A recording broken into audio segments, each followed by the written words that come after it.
It has been an NFL draft-themed week. Joining BYU Sports Nation from the Motor City, Detroit, Michigan, Tim Twentyman, senior insider and writer for the Detroit Lions, making his BYU Sports Nation debut. Tim, first of all, it's been a really, really big deal that Kyle Van Noy got drafted to the Lions, but that he's reunited with his former roommate and teammate Ziggy Ansah. How does Detroit feel about the reunification of these two BYU football players?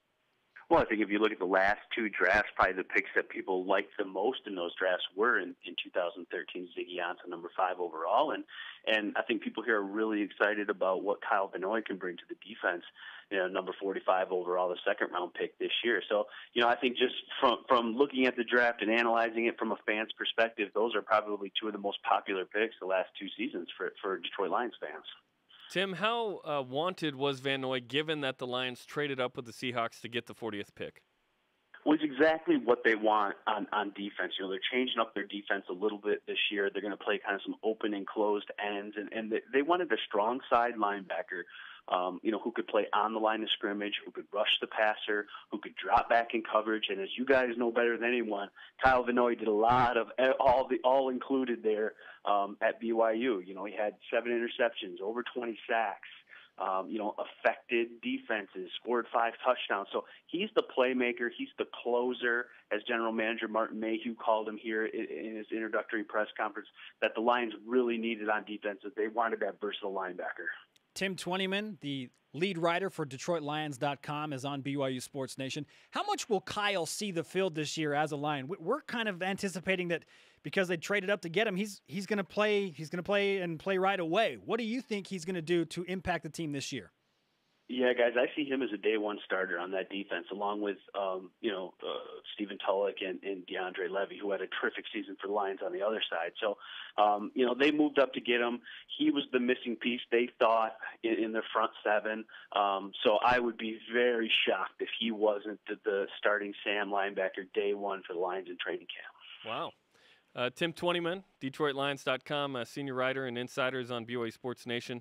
Tim, our perspective in Utah of the Detroit Lions is that they have a ton of awesome receivers, a really good quarterback in Matthew Stafford. It's basically holding the other team to less points than they score since they can do it. And they add Eric Ebron, the fantastic tight end, in the first round. Was this a move to try and shore up that defense a little bit to give the team a better chance in the playoffs?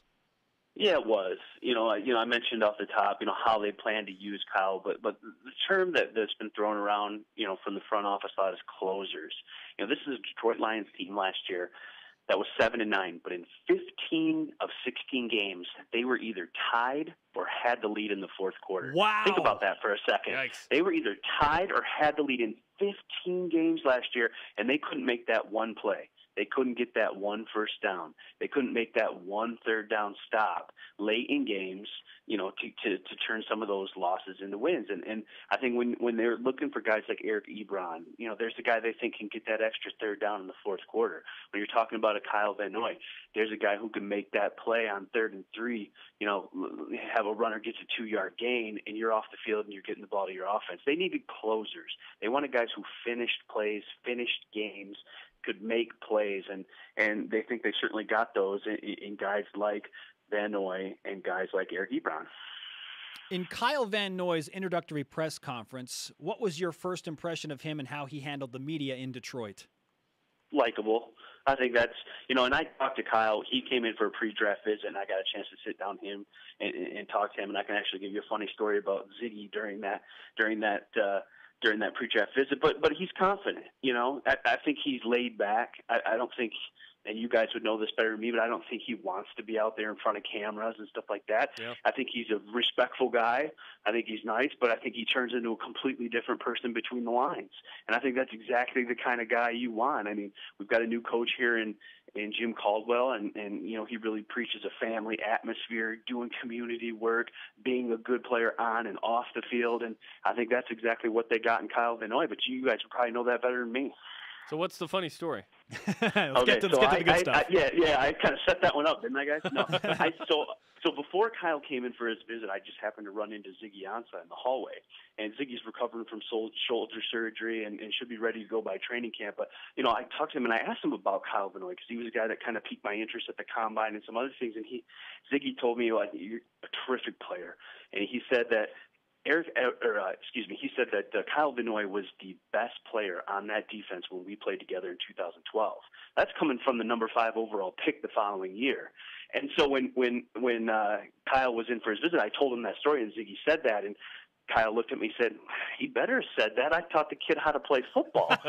You guys know the story behind that. Obviously, Ziggy hadn't had any football experience, but I think that just goes to their relationship. They're close. They were roommates. And I think when you can come into the NFL and you have a friend, you have a guy you can lean on, you have a guy who went through it last year, I think that's only going to help Kyle Vinoy. Tim Twentyman, lead writer for DetroitLions.com. He is the senior insider and now discussing the BYU pipeline to Motown. Tim, when you look at Kyle and expectations for him, based on what Ziggy did for this team, do you feel like they're sky high or are people a little bit more have a reserved optimism? What do you think? Well, I think they're a little bit, sky high. You look at Kyle last year. And he saw so many double teams, and you saw his production drop. When Kyle's come into a situation where he's got Ziggy, he led all rookies last year with 8 sacks. Ndamukong Suh, a Pro Bowl player. Nick Fairley, a dominant rusher, a guy who gets in the backfield. And then a combination of Jason Jones and Devin Taylor, who all played well last year too. So Kyle's stepping into a terrific situation in terms of he's got probably one of the best defensive fronts in front of him. He's going to open up a lot of one-on-one situations for him.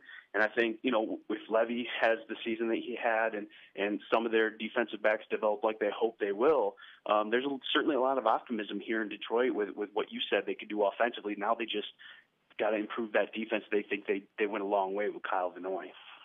Monday, our discussion, part of it was a nickname for this duo. A lot of it had to do with the fact that they're both Mormon and obviously BYU. Zion's Lions, Thundercats. I'm trying to think of some of the other ones. Has anyone come up with a nickname for this duo in Detroit yet? There has not. Ben, we're counting on you guys. We're counting on you guys over there to come up with one. You guys know him better than us here. I think once people see Kyle on the field and see what kind of football player he is, and they already know what Ziggy is, but maybe something will form there. But, yeah, the Mormon sensations, I mean, you guys will have to come up with them, and I will relay them to the people. You guys have a contest, your best there one. We go. I'll put it out on Twitter, awesome, and we can see if it'll take off. Well, here are a couple. We did it Monday. How about Brigham's Brothers, the Elders of Defense, or Zion's Lions? Those are our three favorites. The Elders of Defense, I think, is my favorite. I gotta say. That is so good. I want to ask you more about Ziggy because we got to know him. I actually 3 or 4 years ago would play pickup basketball with him in one of the buildings on campus and kind of got to know him. And then he went on the football team, so he was just like the dude that I played basketball with, now on the football team. Now he's in the NFL. What was the reaction after the first year of Ziggy Ansah in Detroit? Well, I think people are really excited about it. I mean, you go back to his first preseason game, and I think it was the 3rd play from the Jets. And 6th play, excuse me. Yeah, it was early. That's all I know. And Ziggy, drops back, intercepts a pass, and runs it in for a touchdown. And I think right there, Lions fans thought, oh, boy, what do we got here? And what they got is a guy who's 6'5", 270 pounds, who runs the 200 in sub-21 seconds. And so it's athleticism, and it's just sheer athleticism. And you saw that. He had 8 sacks last year, and he had 8 sacks when he was dealing with some injuries. So, they're hoping Ziggy Ansah can come back, be healthy. Now he knows what to expect. I think defenses aren't going to be able to do to him what they tried to do with the chips and some of the other things with the way they're changing their defense and going to employ a 5th rusher like a Kyle Vinoy. So, Ziggy's going to be on that open side. He's going to have a lot of one-on-one matchups, and I think anything less than double-digit sacks would probably be a disappointment at this point for Ziggy, and I personally think he can get that and maybe even more. Tim Twentyman has covered the Detroit Lions since 2009, the senior writer for DetroitLions.com. You brought up Ziggy's injury. What's the status with him post-operation, and how is his rehab going with that? Yeah, it's going well. You know, he's been here. He hasn't been taking part so much in the off-season training program, but he's been at the practices and everything else. And he said it was going fine when I saw him in the hallway that one day. And the Lions fully expect him to be ready to go by training camp, probably even a little bit before that. But you know, it's good to get that thing done, get that shoulder surgery done post-season.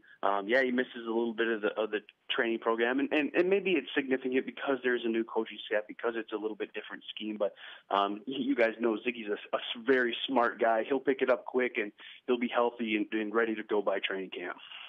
What are the next couple of days and weeks like for Kyle Van Noy? Well, he's got minicamp. He's got rookie minicamp this weekend, Friday, Saturday, and Sunday. So he's going to get his rude awakening to the NFL. You know, he's going to get to go through the paces and know what a real practice is like. And you know, he's already here. He's already participating in the off-season training program practices. But those aren't like real practices. It's going to be a 2-hour, get it done, full team kind of practice. And then right after that, he's going to join the veterans. So he's going to have a rude awakening this weekend, and then he's going to have a ruder awakening next week when he joins the veteran guys and is part of the OTA practice, which begin the following week. So, there's an adjustment period there, certainly for every rookie. But, Kyle's played a lot of football. He's a smart guy, and I think he'll acclimate himself pretty well. I know that there are some rookie jokes or rookie hazing that the veterans like to do to the new guys in town. What are some of the things that Kyle may or may not have to go through when training camp rolls around?